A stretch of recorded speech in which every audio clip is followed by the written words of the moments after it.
இதில் நான் 5 டிப்ஸ் சொல்ல போகிறேன். ஸோ வீடியோவை ஸ்கிப் பண்ணாமல் பாருங்கள்.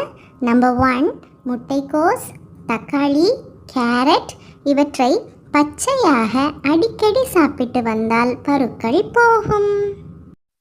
நம்பர் 2, மருதாணி இலையை தயிர் விட்டு மை போல அரைத்து இரவில் காலில் தடவி வந்தால் பித்த வெடிப்பு விரைவில் குணமாகும்.